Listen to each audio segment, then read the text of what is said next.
I, Donald John Trump, do solemnly swear. I, Donald John Trump, do solemnly swear. Help me God. Congratulations, Mr. President.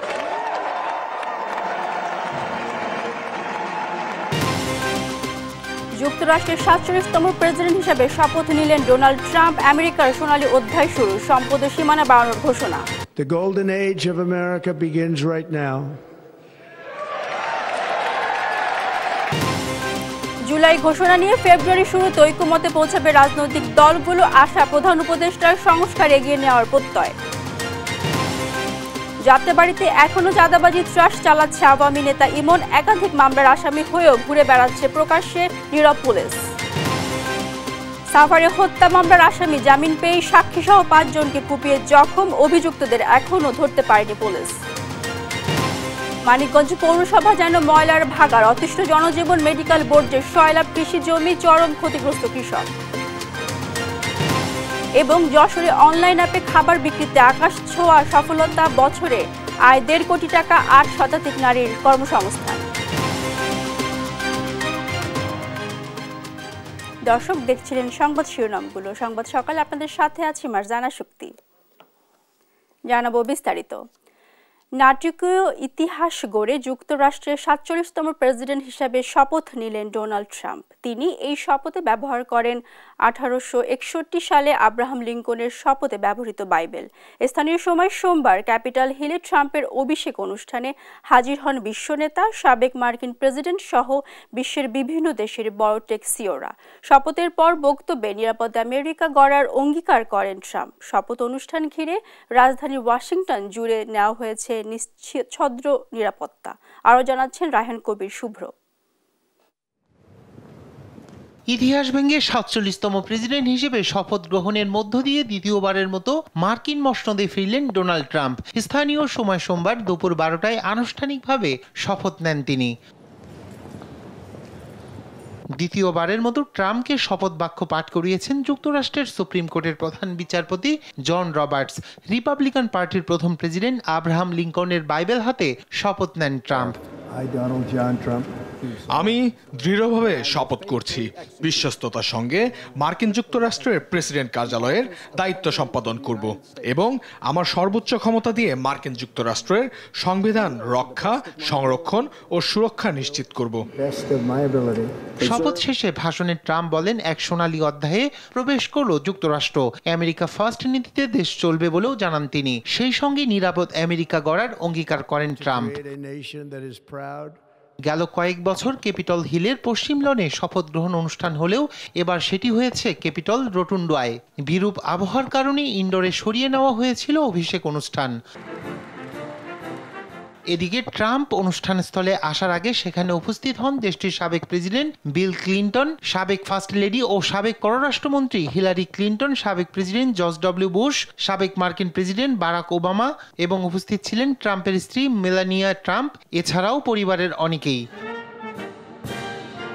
বিদেশি অতিথি হিসেবে অনুষ্ঠানে উপস্থিত ছিলেন ইতালির প্রধানমন্ত্রী জর্জিয়া মেলোনি, আর্জেন্টিনার প্রেসিডেন্ট হাভিয়ের মিলেই সহ আরও অনেকেই।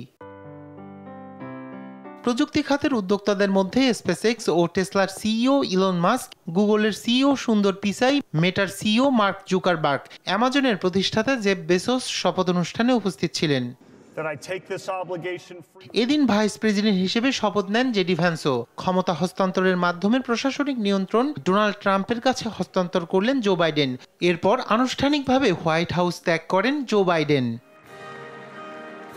এদিকে শপথ নেওয়ার পর ট্রাম্পকে অভিনন্দন জানিয়েছেন পুতিন সহ বিশ্ব নেতারা। রায়হান কবির শুভ্র, নিউজ ডেস্ক, দেশ টিভি। বিশ্ব অর্থনৈতিক ফোরামের বার্ষিক বৈঠকে যোগ দিতে সুইজারল্যান্ডের ডাভোসের উদ্দেশ্যে রওনা হয়েছেন প্রধান উপদেষ্টা অধ্যাপক ডক্টর মোহাম্মদ ইউনূস।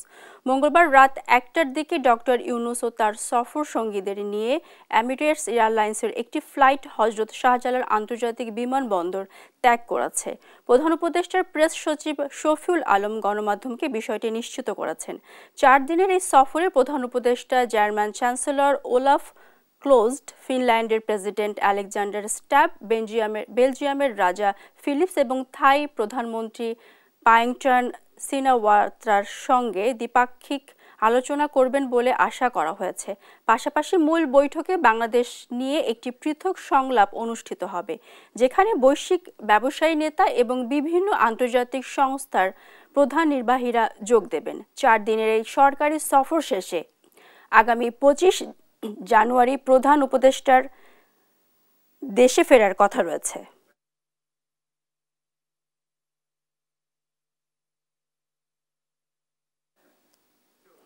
জুলাই ঘোষণার বিষয়ে ফেব্রুয়ারির প্রথম দিকে রাজনৈতিক দলগুলো ঐকমত্যে পৌঁছাবে বলে আশা জানিয়েছেন প্রধান উপদেষ্টা ডক্টর মোহাম্মদ ইউনূস।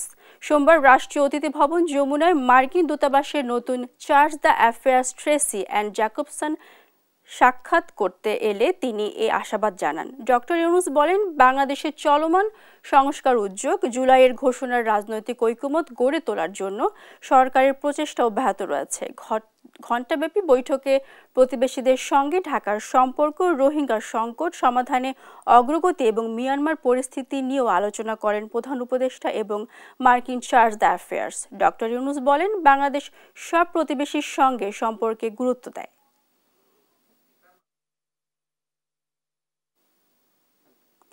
সারা দেশে আওয়ামী লীগ নেতাকর্মীরা পালালেও রাজধানীর যাত্রাবাড়িতে দেখা দিয়েছে উল্টো চিত্র। দখল, চাঁদাবাজি আর বসতবাড়িতে হামলায় মেতে উঠেছে যাত্রাবাড়ি থানা আওয়ামী লীগের ইউনিট সাধারণ সম্পাদক ইমন সর্দার। তার সন্ত্রাসী বাহিনীর ভয়ে সব কিছু দেখে শুনেও যেন অন্ধ আর বোবা হয়ে যায় এলাকাবাসী। একাধিক মামলার আসামি হয়ে প্রকাশ্যে ঘুরে বেড়ালেও পুলিশ বলছে গ্রেফতারের চেষ্টা করছেন তারা। রাজধানীর ধোলাইপাড়ের অলিতে গলিতে দিনে দুপুরে এমন অস্ত্র নিয়ে অবস্থান সন্ত্রাসীদের। বাজার দখল, চাঁদাবাজি আর ছিনতাই যেন নিত্যদিনের কাজ এদের। হামলার ঘটনাগুলো বিশ্লেষণ করলে দেখা যায় এদের সন্ত্রাসী কর্মকাণ্ডে নেতৃত্ব দিচ্ছে হাফিজুর রহমান ইমন সর্দার। দেশ টিভির অনুসন্ধান বলছে, ইমন যাত্রাবাড়ি থানা আওয়ামী লীগের ইউনিট সভাপতি। বিগত বছরগুলোতে আওয়ামী লীগের সকল কর্মসূচিতে সক্রিয় অবস্থান ছিল তার। শুধু দখল, চাঁদাবাজি নয়, সম্প্রতি ইমনের সন্ত্রাসী বাহিনী সিসি ক্যামেরা ভেঙে হামলা চালায় একটি বাড়িতেও। বাড়িটির দরজা জানালাগুলো এখনও তাদের ভয়াবহতার ছাপ বহন করছে। এই সন্ত্রাস পোলাপান সব নিয়ে আসছে, নিয়ে আইসা নিচের থেকে চাক্কা চুক্কা অনেক মারছে, মাইরা উইরা তারপরে গেট বাইঙ্গা, তারপরে গেটের উপরে প্রত্যেকটা দরজা আটকায় প্রত্যেকটা দরজা কুবাইতে কুবাইতে উপরে উঠছে। 3টা ছেলে আসছে, তো বড় হ্যামার নিয়ে আসছে। হ্যামার দিয়ে প্রথম যখন বাড়ি মারলো বলতেছে যে ভাঙছে, এবার ওরা শেষ। তো দ্বিতীয় তালা ভাঙার পর গেটটা খুলে ওনারা করলো কি ঘরের ভিতরে এসে পড়লো। তো আমি ক্যামেরা দিয়ে ভিডিও করতেছি, তো উনি করলো কি আমার মোবাইল টানাটানি করতেছে, বলতেছে মোবাইল ছাড় নাহলে তোকে কোপ মারবো। প্রকাশ্য দিনে দুপুরে সন্ত্রাসী কর্মকাণ্ড চালালেও ভয়ে মুখ খুলতে চায় না কেউ। ইমন বাহিনীর কথা জানতে চাইলেও যেন বোবা আর অন্ধ হয়ে যায় সবাই। আমি দেখি নেই, আমি কইতে পারি না এটা।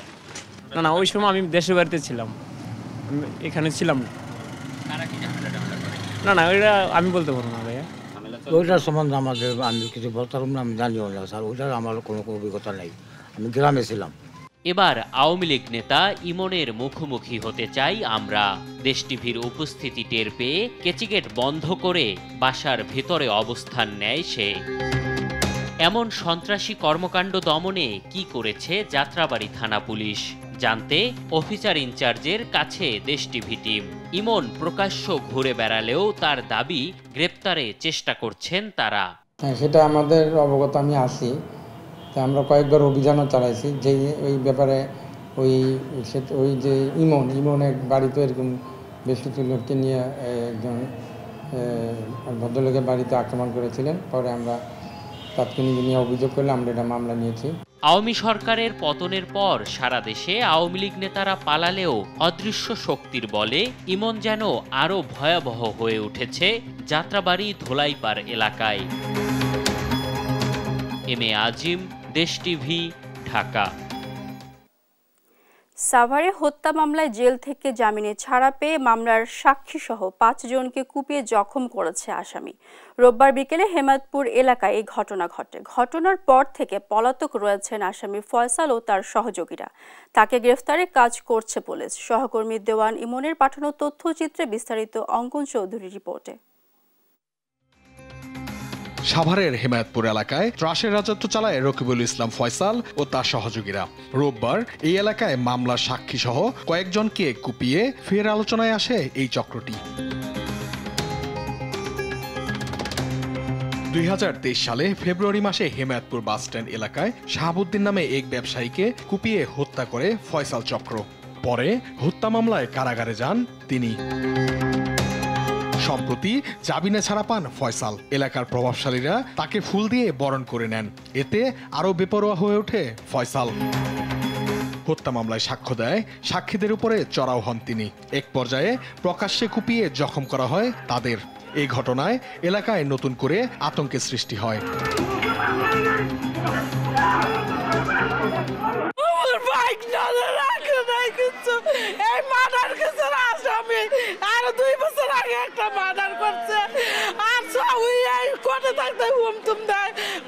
গুন্ডা ভাড়া করে না বাড়ির মধ্যে সবাই মারছে। প্রকাশ্য খুন করার পর কিছু হয়েছে, কিছু করতে পারছে পুলিশ? কোনো বিচার করে নাই।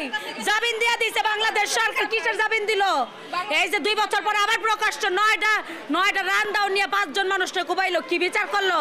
তাদের উদ্ধার করে স্থানীয় হাসপাতালে ভর্তি করা হয়। তাদের মধ্যে সানি নামে একজনের অবস্থা আশঙ্কাজনক। ভুক্তভোগীদের অভিযোগ, আগে থেকে থানায় জিডি করলেও মেলেনি কোনো প্রতিকার।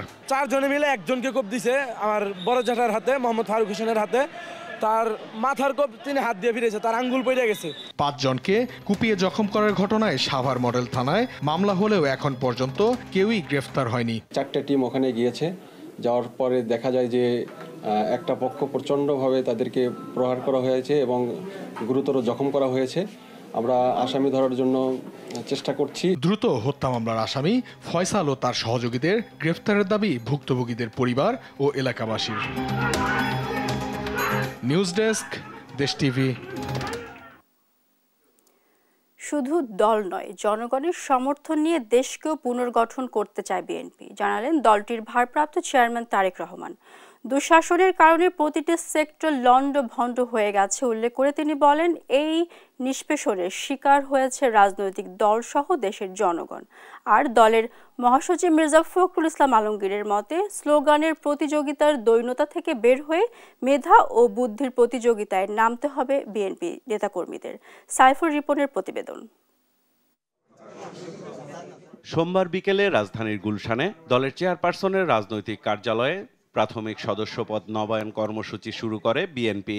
রাজনৈতিক কর্মী তার মননশীলতা আরো বেশি শানিত, তাকে আরো বেশি উচ্চতায় উঠতে গিয়ে পড়াশোনার কোনো বিকল্প নেই। ভার্চুয়ালি যুক্ত হয়ে দলের শীর্ষ নেতাদের সঙ্গে ফর্ম পূরণের মধ্য দিয়ে সদস্যপদ নবায়ন কার্যক্রম উদ্বোধন করেন বিএনপির ভারপ্রাপ্ত চেয়ারম্যান তারেক রহমান। অনুপ্রবেশ ঠেকাতে আপাতত নতুন সদস্য না নিয়ে শুধু সদস্যপদ নবায়ন কর্মসূচি চলবে জানান বিএনপির নীতি নির্ধারকরা। বলেন, সদস্যপদ নবায়নের পাশাপাশি 31 দফা ও পতিত স্বৈরাচারের দুর্নীতির শ্বেতপত্র তৃণমূলে ছড়িয়ে দিতে প্রাথমিক সদস্যপদ নবায়ন কর্মসূচি জাতীয়ভাবে পালন করা হবে। সদস্য নবায়ন কর্মসূচির মধ্য দিয়ে প্রধানত আমরা যাব আমাদের পজিটিভ কর্মসূচি নিয়ে, 31 দফা নিয়ে এবং অন্যান্য কর্মসূচি নিয়ে, জাতীয়তাবাদী দলের রাজনীতি নিয়ে মানুষের কাছে। দ্বিতীয়ত, তাদের কাছে আমরা বলবো, আওয়ামী লীগের বিরুদ্ধে যে শ্বেতপত্রটা প্রকাশিত হয়েছে সেটা আপনারা সবাই পড়ে যার যার মতো করে সেটা মানুষের সামনে দেবেন। মেধাবীদের দলে টানতে নেতাকর্মীদের তাগিদ দেন বিএনপি মহাসচিব মির্জা ফখরুল ইসলাম আলমগীর। ভাইদের পক্ষে স্লোগান দিতে থাকে, তারপরে স্লোগান দেয় পূর্ব, পশ্চিম, উত্তর, দক্ষিণ। এটা রাজনীতি না। This cannot be politics. এটা কোনো রাজনৈতিক কর্মীর মুখ থেকে এই ধরনের স্লোগান আসা উচিত নয়। এবং সেখানে কত বড় ব্যাংক্রাপসি, একটা দেউলিয়াপনা হতে থাকে রাজনীতি, সেটা বোঝা যায়। আমরা এই জায়গাটাতে আমাদের একটা চরম দৈন্য আছে, এখান থেকে আমাদের বেরিয়ে আসা উচিত। এখন কিন্তু যে প্রতিযোগিতা চলছে, এই প্রতিযোগিতা কিন্তু স্লোগান দেওয়ার প্রতিযোগিতা নয়, মেধার এবং বুদ্ধির প্রতিযোগিতা। আর বিএনপির ভারপ্রাপ্ত চেয়ারম্যান তারেক রহমান বলেন, জনসমর্থন নিয়ে লন্ডভন্ড দেশ পুনর্গঠন করতে চায় বিএনপি। দেশের সেক্টরগুলোকে যেরকম ধ্বংস করা হয়েছে, জনগণকে যেরকম নিষ্পেষিত করা হয়েছে, রাজনৈতিক দলগুলোকে সেভাবে নিষ্পিত করা হয়েছে, অত্যাচারিত করা হয়েছে, নির্যাতন করা হয়েছে নেতাকর্মীদেরকে। ঝড়ের পরে আমরা দলকে পুনর্গঠন করছি। আমরা দৃঢ়ভাবে বিশ্বাস করতে চাই আমরা ইনশাল্লাহ জনগণের সমর্থন আমরা পাব। জনগণের সমর্থন পাবার পরে আমাদের দেশকেও পুনর্গঠন করতে হবে। যত দ্রুত দল শক্তিশালী হবে তত দ্রুত দেশকে পুনর্গঠন করা সম্ভব হবে বলেও জানান তারেক রহমান। 31 দফার মাধ্যমে রাষ্ট্রকে তত দ্রুত আমরা মেরামত করতে পারবো। সাইফুল রিপন, দেশ টিভি, ঢাকা। ভোটের অধিকার প্রতিষ্ঠার সংগ্রামের যাত্রা শুরু হয়েছে বলে জানিয়েছেন প্রধান নির্বাচন কমিশনার এএমএম নাসির উদ্দিন। সোমবার সকালে সাভারে ভোটার তালিকা হালনাগাদ কার্যক্রম উদ্বোধন অনুষ্ঠানে কথা বলেন তিনি। এ সময় ভোটের সব ধরনের অনিয়মের বিরুদ্ধে প্রতিরোধ গড়ে তোলার আহ্বানও জানান সিএসি। শিউলি রায়ের রিপোর্টে বিস্তারিত। সারা দেশে শুরু হয়েছে বাড়ি বাড়ি গিয়ে ভোটার তালিকা হালনাগাদ কার্যক্রম। সোমবার সকালে ঢাকা সাভার উপজেলা পরিষদ মিলনায়তনে এই কার্যক্রম উদ্বোধন করেন সিএসি এএমএম নাসির উদ্দিন। বাড়ি বাড়ি গিয়ে ভোটার তালিকা হালনাগাদ কার্যক্রম চলবে আগামী 3 ফেব্রুয়ারি পর্যন্ত এবং বায়োমেট্রিক নিবন্ধন 5 ফেব্রুয়ারি থেকে শুরু হয়ে চলবে 11 এপ্রিল পর্যন্ত। প্রথমবার ভোটার হতে পেরে খুশি তরুণরা। আর হালনাগাদ কার্যক্রম সুষ্ঠুভাবে সম্পন্ন করার কথাও জানান কর্মকর্তারা। আশা করছি যে পরবর্তী নির্বাচনে আমরা সুষ্ঠুভাবে নির্ভয়ে নির্দ্বিধায় ভোট প্রদান করতে পারবো এবং দেশের যে সঠিক জনপ্রতিনিধি তাকে বেছে নিতে আমরা ভূমিকা রাখবো। যারা ভোটার হবেন তাদের সমস্ত তথ্য আমরা কালেকশন করব, তথ্য যাচাই করে তাদেরকে আমরা ভোটার বানাবো। মানুষের হারানো ভোটাধিকার পুনরুদ্ধারে ইসি কাজ করছে বলে জানান নির্বাচন কমিশনাররা। সঠিক তথ্য সংগ্রহের মাধ্যমে শতভাগ নির্ভুল ভোটার তালিকা প্রণয়নে নির্দেশনা দেন তারা। যে ভোট নিয়ে মানুষের মধ্যে অনীহা ছিল, যে ভোট নিয়ে মানুষের মধ্যে দ্বিধা ছিল, যে ভোটের ব্যাপারে মানুষের গ্রহণযোগ্যতা নিয়ে প্রশ্ন ছিল, আজকে এই মুহূর্ত থেকে আমরা আশা করব সেই অনীহা, সেই তাদের অগ্রহণযোগ্যতা বা গ্রহণযোগ্যতা সম্পর্কে তাদের যে মনে প্রশ্ন ছিল সে প্রশ্ন অবসারিত হবে ইনশাআল্লাহ। জুলাই আগস্ট আন্দোলনে হতাহতদের প্রত্যাশা পূরণের অঙ্গীকারও করেন নির্বাচন কমিশনাররা। স্যার, একটা ভালো নির্বাচন দিয়ে, তা না হলে আমার এই পা সুস্থ হলে আমি আবার আন্দোলনে নামবো। কি আকুতি একটা ভোট দেওয়ার জন্য। বর্তমান নির্বাচন কমিশন কোনো রংবিহীন, চেহারাবিহীন একটি কমিশন। আমরা প্রতিজ্ঞাবদ্ধ, আমরা আমাদের ওই সন্তানের প্রত্যাশা পূরণ করব। আর ভোটের জন্য সব অনিয়মের বিরুদ্ধে প্রতিরোধ গড়ে তোলার আহ্বান জানান প্রধান নির্বাচন কমিশনার।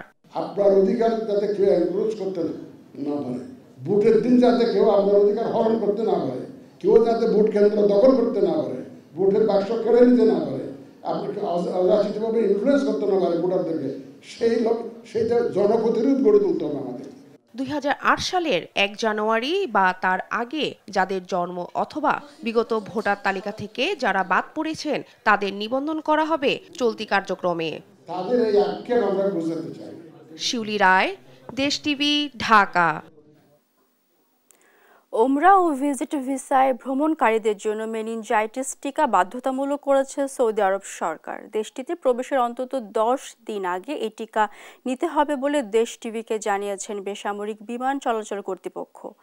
আগামী 10 ফেব্রুয়ারি থেকে কার্যকর হচ্ছে এই নিয়ম। অন্য ক্যাটাগরিতে সৌদি আরবে গিয়ে ওমরা করতে চাইলে তার জন্য এই নিয়ম প্রযোজ্য হবে বলে জানায় সংস্থাটি। আলিমুজ্জামান সাফওয়ানের রিপোর্টে বিস্তারিত।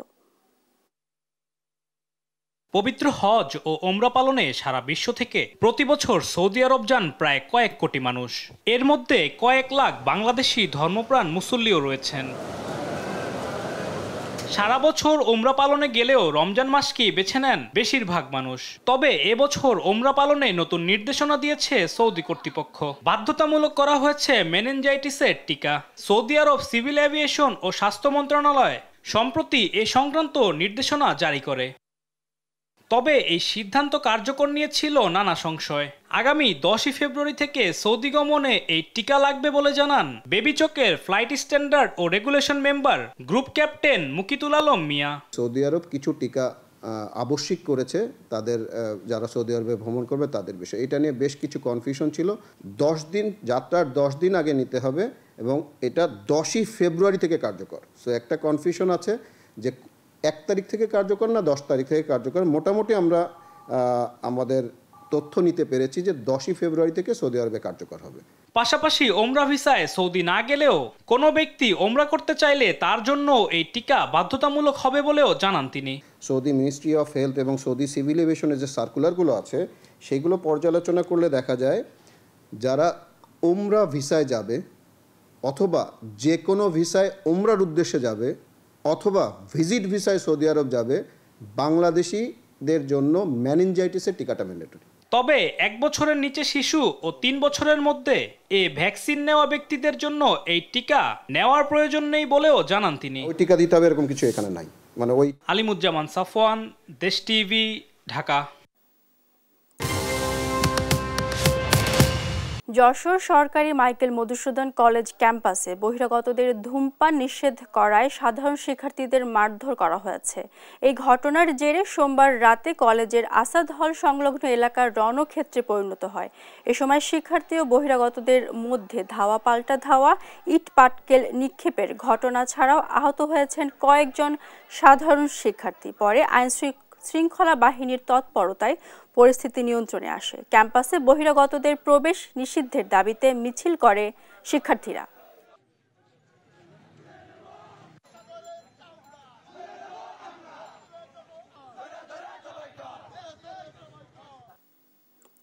সাভারে অস্ত্র নিয়ে ছাত্র জনতার উপর সরাসরি নির্বিচারে গুলি চালানোর অভিযোগে বিরুলিয়া ইউনিয়ন পরিষদের সাবেক চেয়ারম্যান সাইদুর রহমান সুজনকে গ্রেফতার করেছে পুলিশ। সোমবার সন্ধ্যা 6টার দিকে গোপন সংবাদের ভিত্তিতে ঢাকা মেট্রোপলিটন পুলিশের গোয়েন্দা বিভাগের একটি দল তাকে রাজধানীর উত্তরা একটি ফ্ল্যাটে অভিযান চালিয়ে গ্রেফতার করে। বিষয়টি নিশ্চিত করেছেন সাভার মডেল থানার পরিদর্শক আশিক ইকবাল। সুজনের বিরুদ্ধে সাভার মডেল থানার 14টি হত্যা মামলা রয়েছে।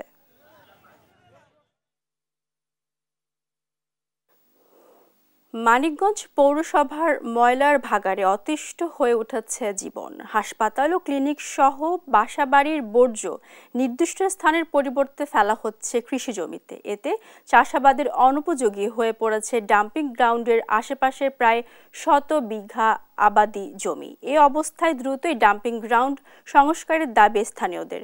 সহকর্মী আব্দুল আলিমের পাঠানো তথ্য ছবিতে বিস্তারিত জানাচ্ছেন শামীম হোসেন। পৌরসভার বর্জ্য নিয়ে একের পর এক গাড়ি আসছে ময়লার ভাগাড়ে, আর সেই ময়লা খুবলে খাচ্ছে শূকর, কুকুর আর পাখিরা।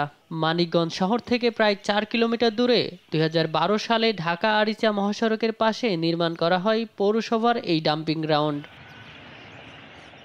হাসপাতাল, ক্লিনিক সহ বাসাবাড়ির বর্জ্যে ডাম্পিং স্টেশনটি যেন মরণ ফাঁদ হয়ে দাঁড়িয়েছে স্থানীয় কৃষকদের কাছে।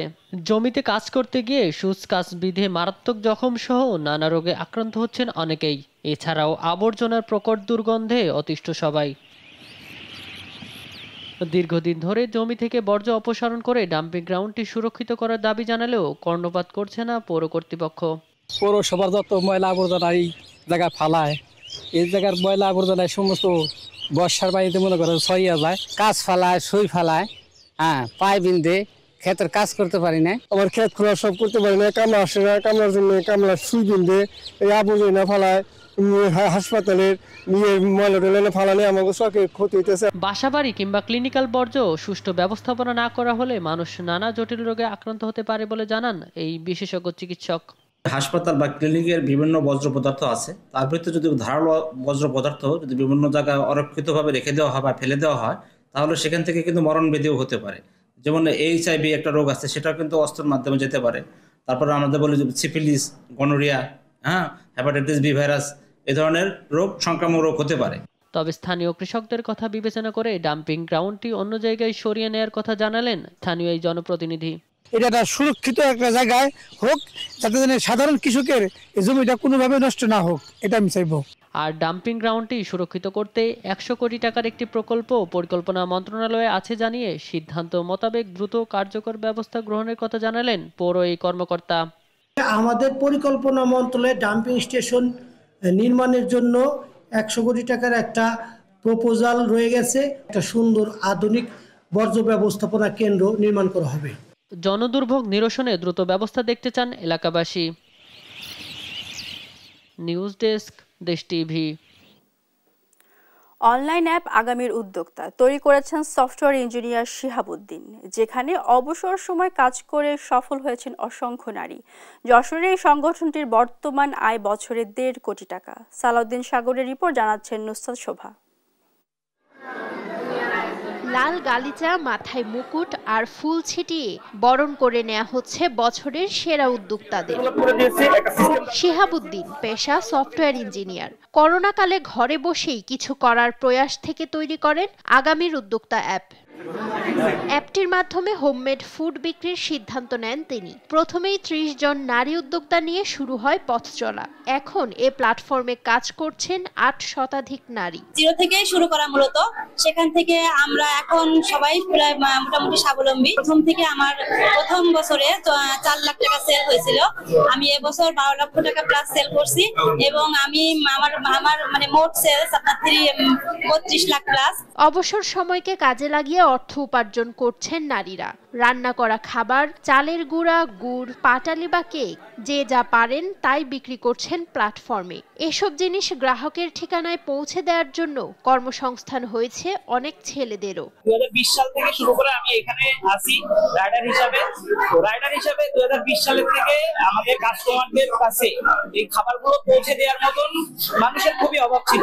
আমরা স্টুডেন্টরা ওই সময় ভেবে দেখলাম যে আমরা এর পাশাপাশি করতে পারি। আমি সহ আমার পাশাপাশি অনেকেই ছিল এখানে শুরু থেকে শেষ পর্যন্ত। এখন পর্যন্ত এত 4 বছর কন্টিনিউ কেউ করতে পারেনি। আমার টোটাল সেলস এখানে 1.5 কোটি টাকা।